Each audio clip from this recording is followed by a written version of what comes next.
connectés sur TV et d'être restés connectés sur TV et Radio de Vie. Merci pour votre fidélité. Vous savez, l'amour de la vérité, pour la vérité que vous avez, nous encourage énormément. Voilà, donc après ce puissant témoignage, nous voulons aussi vous faire, n'est-ce pas, bénéficier d'une autre grâce, d'un autre témoignage, d'une autre personne à qui le Seigneur s'est révélé. Nous voulons, n'est-ce pas, donner toute la gloire au Seigneur pour le témoignage puissant de Philippe, parce que Dieu seul, n'est-ce pas, à Dieu seul soit la gloire, la louange, l'honneur et la puissance. Nous ne sommes que de serviteurs inutiles. Voilà, donc c'est à toi. Bonsoir. Voilà, ton micro est là. Oui, bonsoir. Bonsoir. Qu'est-ce que le Seigneur a fait dans ta vie? Donc j'étais déjà venue sur le plateau. Mhm. Mais bon, c'est vrai que je n'étais pas rentrée dans les détails. Et donc Dieu m'a mis à cœur de justement approfondir tout ce que Dieu a fait pour moi à travers ma délivrance. Donc comme j'avais dit la dernière fois, donc j'ai rencontré le Seigneur quand j'étais en Australie. Et en fait, Dieu m'a vraiment sortie de là où j'étais. En fait, donc j'étais dans le péché. Donc j'étais danseuse. Danseuse de quoi? Danseuse, stripteaseuse. Sérieux? Oui. Waouh. Oui. D'accord. Oui. Et ça faisait... donc là, en même temps, je confesse. C'est bien, c'est bien, c'est Oui. bien.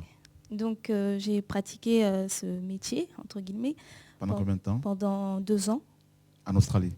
Non, un peu partout. Et puis ça m'a fait voyager. J'ai voyagé.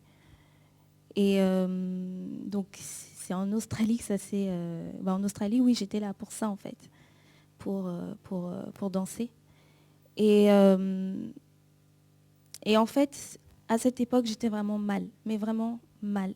Vraiment mal. Mhm. Et en fait, ce que Dieu a fait, c'est qu'en fait, il a mis le doigt sur tout ce qui m'habitait, en fait, tout ce qui n'allait pas chez moi. Mhm. Et qu'est-ce qui n'allait pas chez toi? en fait, dans mon enfance, en fait, j'ai eu des attouchements sexuels. D'accord. Par un proche de ma famille. D'accord. Donc très proche. Hein. Cousin, frère? Non, le beau-père. Le beau-père. Voilà.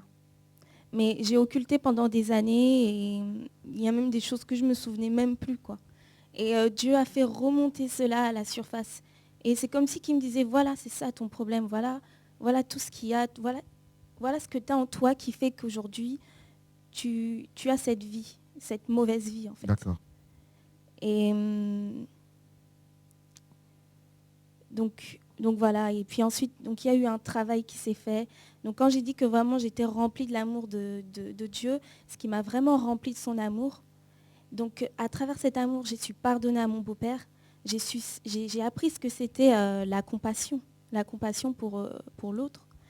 Et j'ai pardonné, j'ai même prié pour lui pour que vraiment Dieu le délivre de cet esprit, en fait, parce que c'est un esprit malsain, c'est pas... Voilà. Et donc, voilà, et puis aussi, en fait, il m'a tellement couvert d'amour que tout ce qui était autour, ça n'avait plus aucune importance. Ça veut dire qu'avant d'aller au travail, quand j'étais dans sa présence, je voulais rester, je ne voulais pas aller travailler, retourner dans le club. Et pourtant, là-bas, il y avait beaucoup d'argent, il y avait beaucoup, beaucoup d'argent.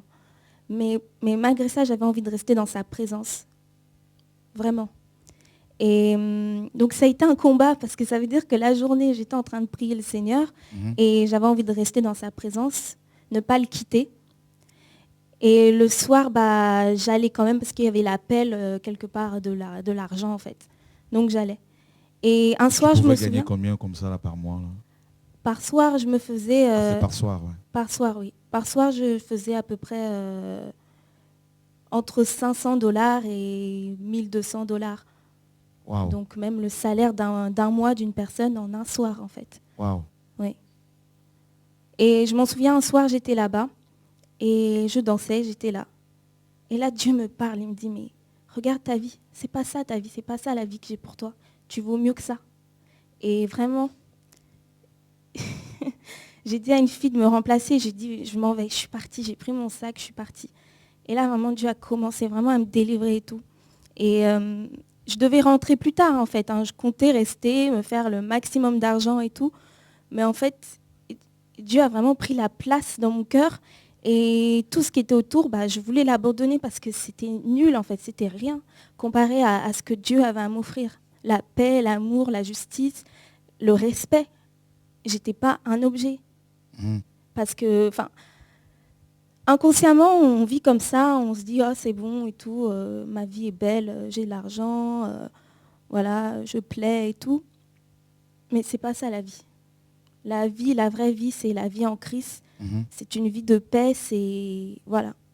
Et tu es allé avec les hommes après, comme ça? Non. Par contre, ça, je me suis toujours donné la limite. Non, c'était hors de question que je me prostitue. Parce que je dansais, en fait, parce que j'aimais aussi la danse. J'étais danseuse aussi, je dansais, j'aimais bien la danse. Depuis que je suis petite, je chante, je danse. J'ai toujours été dans le milieu artistique, en fait. Et donc après, j'ai écourté mon séjour et là, je suis rentrée. Et c'est vrai qu'aussi par rapport à mes attouchements sexuels que j'ai subis, j'ai avoué à ma famille. Et ça m'a vraiment fait beaucoup de bien. Et vraiment, pour les personnes qui ont eu ces genres de choses, parler, ça fait vraiment du bien. Il faut le dire. Il ne faut pas garder ça pour soi parce que c'est vraiment un joug qui détruit de l'intérieur. Comme un feu qui ronge, qui brûle. C'est ça. Voilà, c'est ça. Ouais. Donc, il faut le faire sortir. Et c'est comme ça qu'on arrive à avoir une nouvelle vie. Après, c'est vrai qu'il y a des psychologues qui sont là pour en parler et tout. Mais vraiment, Jésus, c'est vraiment la solution. Parce que lui, c'est vraiment lui c'est vraiment lui le guérisseur. C'est lui qui guérit les blessures les plus profondes. Il les guérit vraiment en profondeur. Et voilà, c'est vraiment lui le guérisseur, vraiment. Waouh. Donc, tu commençais à te sentir mal en dansant et personne ne t'a dit que cela n'était pas bon, n'était pas bien. Mais au fond de ton cœur, il y a comme l'Esprit de Dieu qui commençait à te parler. C'est ça, c'est l'Esprit de Dieu qui était en train de convaincre mon cœur, en train de me travailler, de me briser en fait, de briser tout ce qui était mauvais. Donc oui, c'est vraiment l'Esprit qui m'a sorti de cet enfer, parce qu'en fait, j'allais tout droit en enfer. Si je restais là, c'était l'enfer en fait. Donc il m'a sorti de là. Et vraiment, nos corps n'ont pas de prix. On est le temple du Saint-Esprit. On n'est pas le temple des démons. On est vraiment le temple du Saint-Esprit. Et Dieu a payé le prix pour ça, pour qu'on soit libre. Si ce n'est pas trop indiscret, parce que je pense que ton témoignage va touche déjà ce soir beaucoup de personnes. Et par la suite, ceux qui suivront le suivront sur YouTube, Dailymotion, tout ça. Et voilà. Et tu parais jeune. À quel âge as-tu commencé à danser? À l'âge de 19 ans. Non, 18. 18 ans. Non, 19 ans, pardon. 19 ans, d'accord. Waouh. Et ça a duré donc 2 ans? 2 ans, oui, c'est ça. Waouh. Donc tu es revenu sur Paris? Donc je suis revenue sur Paris. Donc vraiment, j'étais une nouvelle créature. Je voulais tout laisser, commencer une nouvelle vie, repartir à zéro, faire la paix avec ma famille. Et ta maman est réunionnaise, ton papa est martiniquais. Oui. Martiniquais, ouais, c'est ça. Mais ils ne sont plus ensemble, ils sont séparés, divorcés. Mais vraiment, j'étais partie pour une nouvelle vie. J'étais repartie pour une nouvelle vie. Maintenant, c'est vrai que il y a un aspect spirituel aussi que j'ignorais. C'est qu'en fait, j'étais possédée par une sirène des eaux. Forcément. Ouais. Voilà, oui. Mais je crois même que j'étais possédée par cela bien avant que je fasse du striptease, en fait. C'est justement ça qui m'a tirée dans ce genre de choses, en fait. Donc, et comment s'est passée ta délivrance? En fait, je crois que Dieu a tout enlevé. Il a vraiment son amour t'a touché? Ah oui, quand son amour m'a touché, il a tout enlevé. Il est vraiment puissant. Il a tout enlevé. J'ai pas eu besoin d'un pasteur. J'ai pas eu besoin d'imposition de main. Il a tout enlevé. Cependant, voilà, après, quand je suis rentrée en France, j'étais encore ignorante. J'étais une nouvelle convertie, donc je m'imaginais pas qu'il y aurait des combats. Donc, je me suis dit, c'est bon, je suis délivrée, gloire à Dieu. Et j'ignorais l'aspect combat spirituel, justement. Donc, quand quand je suis rentrée en France, les gens, ils ne me reconnaissaient pas. Qu'est-ce qui se passe? Elle a changé, elle est devenue folle. Plus mon beau-père aussi qui mettait la pression en disant que je suis folle, que je raconte n'importe quoi à propos des attouchements, attouchements et tout ça. Donc du coup, ce qui s'est passé, c'est que j'ai fréquenté un garçon, en fait.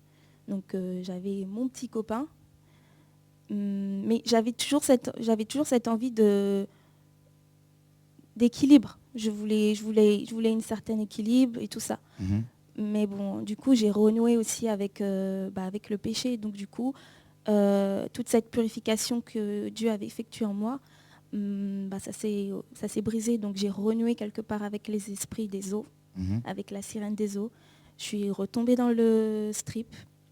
À Paris cette fois-ci. Ah oui, à Paris cette fois-ci. Et vraiment mon premier jour que j'ai commencé, quand je suis montée sur le podium, je me suis regardée dans le miroir. Et là, c'est comme si que quelque chose me quittait en fait. Et en fait, c'était le Saint-Esprit de Dieu qui me quittait. Et ma collègue, elle me regardait à ce moment-là, mais elle me regardait. La façon qu'elle me regardait, c'est comme si elle aussi, elle voyait que il y avait quelque chose, parce que j'étais une nouvelle créature, j'étais vraiment quelqu'un de sanctifié. C'est comme si qu'elle sentait qu'il y avait quelque chose en moi qui n'était pas... en fait, j'avais rien à faire là. J'avais rien à faire là. Donc j'ai continué à danser, mais par contre, j'allais à l'église. Waouh. J'allais à l'église le dimanche. Et tu chantais dans la chorale? Non, pas encore. Je chantais pas encore. Mais en fait, je voulais m'accrocher à Dieu. Je voulais m'accrocher. Parce que, je voulais m'accrocher. Je voulais pas le lâcher, en fait. Et ce qui s'est passé, un jour, j'étais dans ma chambre. J'ai lu le verset de Matthieu. Je sais pas c'est lequel. Ça dit quoi? Ça dit que... En fait, j'avais mon appartement et je me suis dit, qu'est-ce que je vais faire maintenant? J'ai fait que danser. Qu'est-ce qui va payer mon loyer? Donc, je me suis dit, mais je vais pas tout perdre je vais pas tout perdre, mon loyer, qui va le payer? Et j'ai lu ce verset. Et ce verset dit que celui qui perdra sa vie à cause de moi, à cause de Jésus, la retrouvera. Et le striptease, c'était pas pour moi. Je voulais quitter ça. Je voulais quitter ce milieu. Je voulais suivre Dieu de tout mon cœur, lui donner mon corps, mon âme et mon esprit. Et vraiment être en communion profonde avec lui et faire un avec son esprit. Vraiment, j'avais cette soif de lui en moi. Donc je me suis dit, donc ce verset-là, en fait, donc à travers ce verset, j'ai mis ma confiance en Dieu. Et je me suis dit, c'est maintenant ou jamais. J'ai appelé la patronne du club. Et je lui ai dit que c'était fini, je ne viendrai pas bosser ce soir, c'est fini. Donc j'ai quitté et je ne suis plus jamais retournée. Depuis jusqu'à maintenant. Jusqu'à maintenant, franchement, Dieu m'a trouvé un travail, un CDI en moins d'une semaine. Amen. Gloire à Dieu, vraiment, un CDI en moins d'une semaine. Maintenant, je suis hôtesse d'accueil standardiste en entreprise. Ça se passe très bien et vraiment, gloire à Dieu. C'est complètement l'opposé de ce que tu faisais. Hein? Oui, complètement l'opposé. Et vraiment, vraiment gloire à Dieu. Alléluia. Gloire à Dieu. Magnifique est le Seigneur. Voilà, une jeune fille une jeune fille qui a commencé à danser, à faire du striptease à l'âge de 18 ans. Hein, du striptease en Australie. Et puis elle revient sur Paris. Elle est replongée dans ce milieu complètement, mes amis, pollué et impie.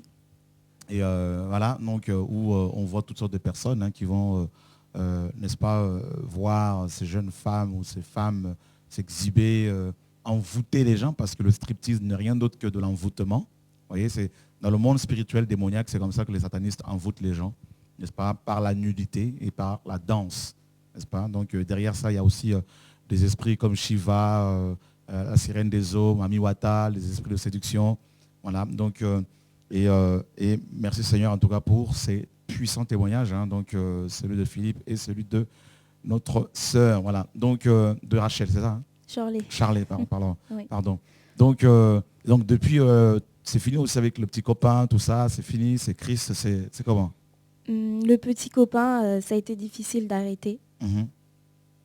en fait, c'est vraiment un combat, c'est constant. Mais il ne faut pas lâcher le Seigneur parce que même quand on est dans le péché, même quand on chute, même quand on tombe dans l'adultère, parce que c'est l'adultère, vu qu'on appartient à Dieu, Tout à à fait. Dieu. Mais là, tu as petit copain, là, tu suis Non, là, Christ maintenant. j'ai plus de petits copains. C'est bien, c'est bien, c'est bien. Mais il faut tenir, quoi, parce que c'est... Il y a beaucoup d'attaques. Oui, beaucoup d'attaques, et même spirituelles, beaucoup d'attaques. Et j'ai été plusieurs fois attaquée, notamment par les esprits des eaux, la sirène, tout ça. J'ai été beaucoup attaquée. Mais vraiment, Dieu, toujours, il m'a sauvée, en fait. D'accord. Est-ce qu'il y a toujours des tentations tu as toujours des tentations pour repartir dans le striptease, tout ça, là, non? Non, le striptease, non. D'accord, c'est bien. Non, non. Bien. Pourtant, j'ai fait une école de danse. Donc, je chante aussi. J'ai rencontré une production qui m'a signé tout ça. Et c'est vrai que même à travers la musique, cet esprit des eaux, cette sirène, elle venait en fait, elle revenait en moi en fait. Parce qu'à travers la musique du monde, c'est ce qui est à la tête de la musique du monde, c'est l'esprit de sirène. C'est vraiment la séduction. Et donc, quand j'ai vu que ça, c'était pas bon non plus, j'ai arrêté. En fait, je découvre, quand je vois que c'est pas bon, j'arrête. Donc, je m'accroche toujours à Dieu. Il faut toujours s'accrocher à Dieu. Il ne faut pas lâcher la prière, en fait. Même quand on tombe, il ne faut pas lâcher la prière. Alléluia. En tout cas, que Dieu soit béni. Donc, te voir aussi jeune et dans le Seigneur, et c'est encourageant, je pense, pour d'autres jeunes filles. Alors, en tant que jeune, que peux-tu dire à ces jeunes filles, ces jeunes sœurs, ces jeunes femmes qui malheureusement pratiquent encore le péché et qui ont du mal à abandonner, n'est-ce pas, le péché sexuel et qui font le mélange, qui mélangent la vie chrétienne avec le monde? On ne peut pas avoir un pied dehors et un pied dans le Seigneur. Dieu ne se mélange pas à l'impureté, il ne se mélange pas aux ténèbres. Dieu est lumière, donc il n'a rien à voir avec les ténèbres. Maintenant, ce que je peux conseiller, c'est vraiment s'accrocher à Dieu. Et du moment qu'on le cherche sincèrement, qu'on veut véritablement s'en sortir, on s'en sort. Même si les attaques, c'est fort, même si les tentations, c'est fort, il faut garder la foi en Dieu. Parce que vraiment, si on garde foi en Dieu, on prie, les chaînes se brisent. Les chaînes se brisent. Les chaînes se brisent. Au nom de Jésus-Christ, vraiment, les chaînes se brisent. Wow. Alors, par rapport à ce que tu viens de dire, il faut, quand tu disais qu'il ne faut pas se mélanger avec le monde, il y a justement ce passage de 2 Corinthiens chapitre 6, verset 14 qui nous dit « Ne portez pas un même joug avec les infidèles ». Voilà, vous savez, à l'époque, les animaux, notamment les bœufs, étaient attelés ensemble. Donc, il y avait un joug à chaque fois au milieu. Donc, il y avait à chaque fois une paire de bœufs qui travaillaient dans les champs. Et Dieu, justement, interdisait aux enfants d'Israël, n'est-ce pas, de mettre sous un même joug un bœuf et un âne. Donc, voilà, il ne fallait surtout pas qu'il y ait ce mélange-là. Et justement, Paul, dans 2 Corinthiens, chapitre 6, verset 14, justement, en tant que juif, se sert de cette image, justement, de ce mélange que Dieu interdisait, pour donner ce conseil de la part de l'Esprit, bien sûr, aux chrétiens, n'est-ce pas, leur disant qu'il ne fallait surtout pas porter le même joug avec les infidèles, n'est-ce pas, car qu'y a-t-il de commun entre la justice et l'iniquité? Et quelle union y a-t-il entre la lumière et les ténèbres? Quel accord y a-t-il entre Christ et Bélial? Ou qu'est-ce que le fidèle a de commun avec l'infidèle? Et quel rapport y a-t-il entre le temple de Dieu et les idoles? Car vous êtes le temple du Dieu vivant, comme Dieu l'a dit, j'habiterai au milieu d'eux, et j'y marcherai, je serai leur Dieu et ils seront mon peuple. C'est pourquoi sortez du milieu d'eux et séparez-vous d'eux, dit le Seigneur, et ne touchez pas à ce qui est impur, et je vous recevrai. Je serai votre Père et vous serez mes fils et mes filles, dit le Seigneur Tout-Puissant.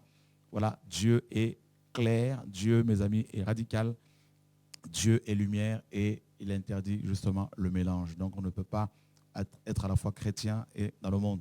On ne peut pas se dire chrétien. Ça, c'est vraiment quelque chose que je voudrais, n'est-ce pas, sur lequel je veux appuyer, donc notamment par rapport au divorce et au remariage. On ne peut pas se prétendre serviteur de Dieu et divorcer, se remarier et vouloir commencer une église, vouloir diriger une église. Mes amis, nous sommes, comme vous le savez, dans un temps de confusion. Voilà, total. Où des gens divorcés et remariés, mes amis, étant chrétiens, j'entends par là, ils se mettent à diriger les églises, ils se mettent à prêcher, ils se mettent à faire l'œuvre. Et il y en a qui accusent leur femme de sorcière. Voilà pourquoi ils divorcent. Si ta femme est sorcière, eh bien, tu dois prier pour sa conversion. Voilà, c'est trop facile de vouloir divorcer, de divorcer pour pouvoir, n'est-ce pas, prendre une femme beaucoup plus jeune et aller faire ensuite le ministère avec cette femme. Donc, mes amis, il faut qu'on arrête de se moquer du Seigneur. Voilà, Dieu est le Dieu de famille, n'est-ce pas? Il est contre le divorce, il est contre le remariage. Il le dit dans Malachie chapitre 2. Il dit qu'il est, n'est-ce pas? Dieu le dit. Il dit, je hais la répudiation. Voilà, un homme divorcé et remarié et qui va faire l'œuvre du Seigneur, frère, c'est anti-biblique. Voilà, une personne qui se dit chrétienne, mes amis, doit honorer la parole du Seigneur, doit marcher selon l'évangile. Voilà, en tout cas, et on voit aussi malheureusement dans la plupart de nos églises cette danse dite prophétique, mes amis, qui fait des ravages terribles dans les églises évangéliques, dans les églises pentecôtistes aujourd'hui, où des gens vont mimer, faire des mimes sur des places publiques, ils vont se mettre à danser, et on voit des vidéos, des clips dits chrétiens, et où il y a des danseurs de toutes sortes, frères et sœurs, des femmes habillées très sexy. C'est vraiment la confusion. Voilà, donc pour moi, là, c'est du striptease spirituel, n'est-ce pas? Donc à la sauce évangélique. Hein. Voilà, donc, et ça, c'est la confusion dans laquelle nous sommes dans ce temps de la fin. On est dans un temps de confusion, c'est la famine spirituelle, et si Dieu nous prête vie, donc je crois qu'il va le faire parce qu'on n'a pas encore fini l'œuvre qu'il nous a confiée. Donc je pense que demain soir, justement, Yann, et tu es invité avec David et Benoît, tout ça, et Laurent, et vous également, Jean, tout ça, et Serge, bien sûr, Philippe, bien sûr.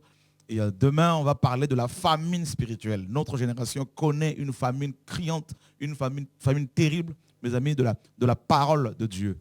Et ben, demain soir, 20h30, connectez-vous, frères et sœurs, un enseignement sur ça.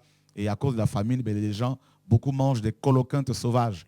Beaucoup, mes amis, vont puiser là où il ne faut pas puiser. Ils vont boire sur des citernes, mes amis, crevassées. Voilà, donc cette confusion, voilà. Donc que le Seigneur soit béni. Et quand on entend de tels témoignages, mes amis, des confessions, des frères comme Philippe qui, pendant 5 ans, va tromper sa femme et aujourd'hui, il prend le courage de venir devant le monde entier et de confesser publiquement son péché et de restaurer sa famille, mes amis, de récupérer sa femme et de donner une bonne image à ses enfants, donc un bon témoignage de l'essai et donner un bon exemple à ses enfants. Et c'est ça que Dieu veut, des familles modèles, pas des gens qui se disent, voilà, moi je veux divorcer étant chrétien et je veux prendre une autre femme et Dieu est amour, il est le Dieu de grâce. Non, ce n'est pas ça Dieu, frères et sœurs. Non, on ne peut pas se dire chrétien et être dans la masturbation, dans le péché, dans la compromission, le mensonge ou la cupidité. Nous devons être bibliques. Dieu est capable de nous changer. Et quand on entend de tels témoignages, frères et sœurs, on ne peut que se réjouir parce que Dieu n'a pas changé. Voilà, Dieu est bon. Alléluia, gloire à Dieu. Alors, as-tu encore quelque chose à rajouter? Je ne sais pas. Oui, aussi par rapport au changement. D'accord. Quand je disais tout à l'heure que quand on a foi en Dieu, tout est possible, vraiment, oui. De nos propres forces, on ne peut pas. Mais vraiment, par la grâce de Dieu, on peut s'en sortir. Amen. Parce que quand Dieu vous dégoûte de votre péché, il vous met face à votre péché, il vous dégoûte, franchement, vous vous en sortez. Vraiment, vous vous en sortez. Il faut garder foi en Dieu. Alléluia. Et là, il ne s'est pas sacrifié pour rien sur la croix. Il ne s'est pas sacrifié pour rien. Dieu est bon. Dieu est bon, oui. Alléluia, gloire à Dieu. En tout cas, que le Seigneur soit béni. Et quelqu'un d'autre avait quelque chose à rajouter avant la fin de l'émission là, ce soir? Moi, je bénis le Seigneur, en tout cas. Je le rends grâce. Amen. Il m'a permis déjà de faire ce témoignage. Mm-hmm. Et là, je vis autre chose. Mm-hmm. J'ai l'impression d'être une nouvelle personne. Amen. Et je le sens vraiment dans mon cœur. Et envie de mentir n'existe plus. Donc, à chaque fois, maintenant que je parle, si j'ai envie de mentir, il m'interpelle tout de suite. Wow. Donc, je sens vraiment qu'il y a, il y a quelque chose qui a changé. Il y a comme une lumière. Amen. Et je prie pour garder cette lumière. Amen. Voilà. Le Seigneur va t'aider. Je rends grâce. Et Nana aussi, bien sûr, comme elle a toujours fait. Je pense que là, voilà. elle a du ça. Voilà, donc que le Seigneur soit béni, elle a du boulot. Et frères et sœurs, nous bénissons le Seigneur pour, en tout cas, votre mobilisation pour la diffusion massive de la parole du Seigneur. Vous êtes nombreux à prier pour nous. Nous avons particulièrement besoin de vos prières. Couvrez-nous par la prière.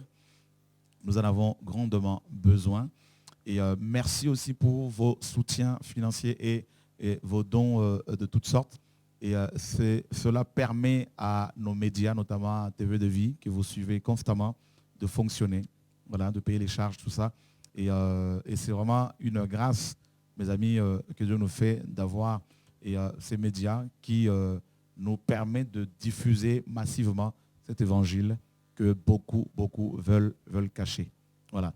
Donc, j'ai été contacté par l'équipe de TV de Vie ils m'ont transféré un mail d'une femme chrétienne d'origine togolaise qui a fait un don. David, je ne sais pas si on peut témoigner de cela, parce que Dieu, quand il l'opère comme ça, et quand il y a de tels témoignages, nous devons en parler pour encourager tout le monde, Philippe.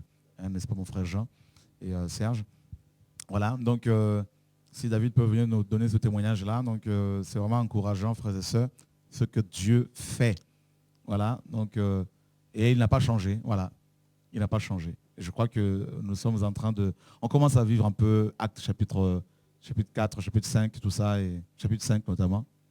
Voilà, bonsoir David. Bonsoir. Comment vas-tu? Ça va, merci. Oui, bon. Oui, très bon. Amen. Donc, comme tu le disais, effectivement, on a reçu un mail d'une femme qui a hérité de 2 hectares à Lomé, au Togo, et qui est donc 2 hectares qui représentent 20 parcelles de terrain, et qui veut céder à l'œuvre ici, à TV de Vie, au Pain Quotidien, 4 parcelles pour l'œuvre, effectivement. Waouh. Voilà. Donc, on bénit le Seigneur, vraiment, c'est impressionnant, quoi. 4 parcelles, ça va combien de mètres, tout ça, au carré, là, tout ça, tu sais pas? On avait compté, j'ai oublié. Wow, t'as oublié, c'est pas grave. 1000 mètres carrés la parcelle. 1000 mètres carrés la parcelle, donc ça fait Voilà. 4000 mètres carrés. Ça fait 4000 mètres carrés. Carrément, que le Seigneur donne à TV de Vie et au Pain Quotidien, n'est-ce pas, à Lomé, n'est-ce pas, donc la capitale du Togo, donc en Afrique de l'Ouest. Donc 4000 mètres carrés de terrain offerts à TV de Vie et au Pain Quotidien, frères et sœurs. Et effectivement, il y a beaucoup de frères et sœurs à Lomé et à Accra, donc au Ghana à côté, donc le pays voisin du Togo, qui sont touchés et qui sont connectés sur TV de Vie, Radio de Vie. Et voilà donc une occasion pour nous de pouvoir aussi mettre voilà, une antenne de télé de Vie sur place là-bas. Et pourquoi pas, si le Seigneur le permet, construire sur ce terrain un orphelinat. Voilà. Parce que vous savez que nous avons à peu près 600 orphelins au Togo. Donc on travaille en collaboration avec un orphelinat là-bas qui s'occupe des enfants caribous, je crois, si je ne me trompe. Des enfants qui sont des esclaves, en fait, hein, donc esclaves des marabouts. Voilà, donc je pense que sur ce terrain, on pourra éventuellement construire enfin un orphelinat au Togo, voilà, pour accueillir quelques enfants, les enfants de la rue. Voilà, et pourquoi pas aussi des veuves, donc, au niveau du Togo. Donc en tout cas, vous voyez, frères et sœurs, il y a beaucoup de projets et merci pour votre mobilisation. Sachez que nous sommes encouragés par tout cela. Voilà. Donc des frères et sœurs qui nous apportent des Bibles, des vieilles Bibles, et des ouvrages pour pouvoir les diffuser, des frères et sœurs qui envoient des mails d'encouragement, des mails pour, n'est-ce pas, nous encourager, tout simplement. Nous en avons besoin. Vous savez, quand on reçoit des mails pour prier pour les gens, bon, on essaie de le faire. Les frères, l'équipe technique se bat pour prier pour les uns les autres. Mais quand nous recevons aussi des mails d'encouragement où des frères et sœurs disent, voilà, nous prions pour vous, eh ben, on est encouragés, croyez-moi. Voilà. Donc, il y a plein de projets que le Seigneur nous demande de réaliser et au fur et à mesure, nous vous en parlerons, n'est-ce pas? En tout cas, grâce à vos prières, grâce à vous, donc grâce, je dirais, aux diverses grâces que le Seigneur a départies en chacun de vous, n'est-ce pas? L'œuvre avance et que toute la gloire lui soit rendue. Comme les Français disent, les chiens aboient, la caravane passe, n'est-ce pas? Donc je crois que ceux qui nous critiquent ont compris que nous ne sommes pas, n'est-ce pas, nous ne pouvons pas nous arrêter à cause de cela, n'est-ce pas mon frère Jean? Donc au contraire, nous devons avancer, continuer à faire l'œuvre. Et veillez également, faites attention également à ceux et celles qui passent leur temps au téléphone pour vous appeler, pour incriminer, pour casser les frères et sœurs, pour critiquer les frères et sœurs, pour mettre la zizanie entre les frères et sœurs, pour raconter des histoires. Ces gens-là n'ont pas la paix, ils ne sont pas de Dieu. Dieu les a démasqués. Et avancer avec le Seigneur, comme on vous l'a souvent encouragé. Donc demain soir, 20h30, heure de Paris, un enseignement sur, mes amis, la famine spirituelle que connaît notre génération. Merci au Seigneur pour la France, ce cher pays que nous aimons beaucoup. Merci, nous prions pour les autorités, pour notre président, pour tous les ministres, pour tous les policiers, les gendarmes, les renseignements généraux, que Dieu que nous servons, Jésus-Christ de Nazareth, les garde, les bénisse, comme la parole nous le recommande. Nous devons prier pour les autorités, nous soumettre aux autorités, et nous voulons bénir toutes les autorités françaises, européennes, dans le monde. Et nous voulons aussi, je tiens aussi à bénir mon cher pays d'origine, la RDC. Que Dieu bénisse cette nation. Et aussi un autre pays qui m'a adopté, la Côte d'Ivoire. Donc, comme on dit en Côte d'Ivoire, on dit quoi? Et je sais qu'il n'y a pas que la Côte d'Ivoire, il y a plein d'autres pays. Que Dieu se souvienne de vous, au nom de Yeshua. Et les Antilles, la Guadeloupe, la Martinique, la Guyane, on ne vous a pas oublié, la Guyane, l'île de la Réunion, Madagascar. Voilà, ça me vient comme ça ce soir à l'esprit pour vous encourager, parce que vous êtes nombreux à être fidèles à la parole. Soyez fortifiés, encouragés, en tout cas, et que Dieu vous bénisse. À demain, au nom de Yeshua.